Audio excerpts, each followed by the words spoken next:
Ever notice how the best conversations happen inside your own head? While everyone's posting their weekend adventures, you're having breakthroughs in your living room. And honestly, that's not the problem society thinks it is.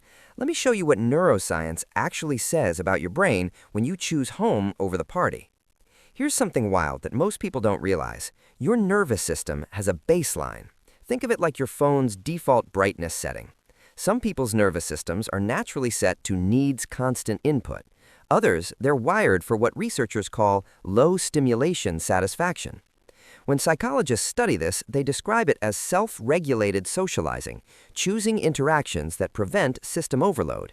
It's not about hiding from the world, it's about recognizing that your brain processes social information differently. Picture this, an extrovert walks into a party and their dopamine receptors light up like a pinball machine. You walk into the same party and your system says, okay, this is going to cost energy. Not fear, not weakness, just pure biology. Drop a comment if you've ever felt more exhausted after fun plans than after a full workday, because that exhaustion, it's real, it's measurable, and it doesn't mean something's wrong with you. Want to know something that'll flip your perspective? Research on creative individuals, both artists and scientists, shows that one of the most prominent features is their reduced interest in constant socializing. Steve Wozniak, Virginia Woolf, Marcel Proust, they all praised the necessity of metaphorical rooms of their own. The connection isn't coincidental. When researchers study voluntary solitude, they find it creates space for creativity, self-exploration, and emotional regulation. Your quiet Saturday isn't wasted time. It's where the magic actually happens. Think about it. When was the last time you had a genuinely original thought in a crowded room? Exactly. Your brain needs white space to connect dots that no one else sees. If this resonates, hit that subscribe button. We're diving into psychology that actually explains you, not just what's trending. Here's the part that might sting a little. For some of us, home isn't just comfortable, it's controllable. And in a world that feels increasingly chaotic, that matters more than most people admit. The science shows that home-oriented personalities aren't just recharged by solitude. Being at home gives them control over their environment. You choose the lighting, the noise level, the energy.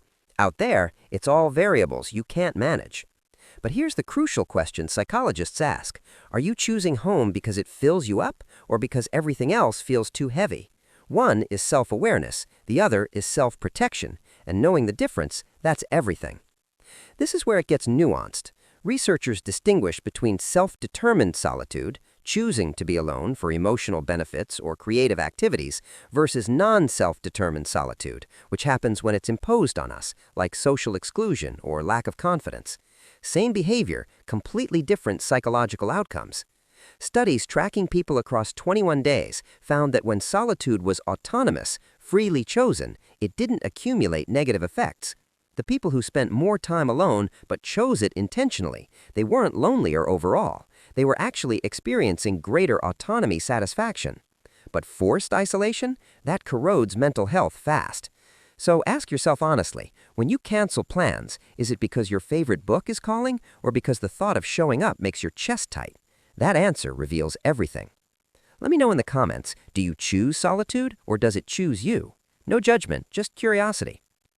Here's something the research confirms that might surprise you. Introverts and homebodies aren't antisocial. They value quality over quantity in relationships. A single, deep conversation with a close friend offers infinitely more meaning than surface-level banter with 20 acquaintances. One meta-analysis of over 308,000 people found that those with stronger relationships were 50% more likely to survive over the study periods. Notice it didn't say more relationships, it said stronger. Your 3 ride-or-die friends, they're enough. They're more than enough. The culture sells us this idea that you need to be everywhere, know everyone, constantly networking, but developmental research confirms that the number of social contacts matters far less than the depth of a few strong bonds. You're not failing at life because you'd rather FaceTime one friend for 2 hours than attend a networking event. You're just operating on a different frequency. If this gets you, smash that like button. Let's normalize depth over noise. One more fascinating piece. Solitude has what's called a deactivation effect. It reduces high arousal emotions like anxiety and cultivates low arousal emotions like calm and peacefulness. Your home isn't just your comfort zone, it's your emotional reset button. After a day of navigating other people's energy, expectations, and emotional states, solitude doesn't just feel good, it performs a neurological function. It brings your system back to baseline. This is why you can feel simultaneously drained and wired after social events. Your nervous system is literally trying to regulate itself. So, if you're someone who genuinely lights up at the thought of Friday night plans involving pajamas, hot chocolate, and zero obligations, you're not broken, you're not boring, you're not missing out. You're wired for depth, not breadth, for meaning, not movement, for self-connection, not constant connection. The world needs both types of people, the ones who bring the energy and the ones who bring the ideas. You're the latter. Before you go, drop a comment. Are you team staying home or team going out? And if you want more psychology that actually gets it, the next video breaks down why some people think better alone than in groups. Click it. You'll feel understood in a whole new way.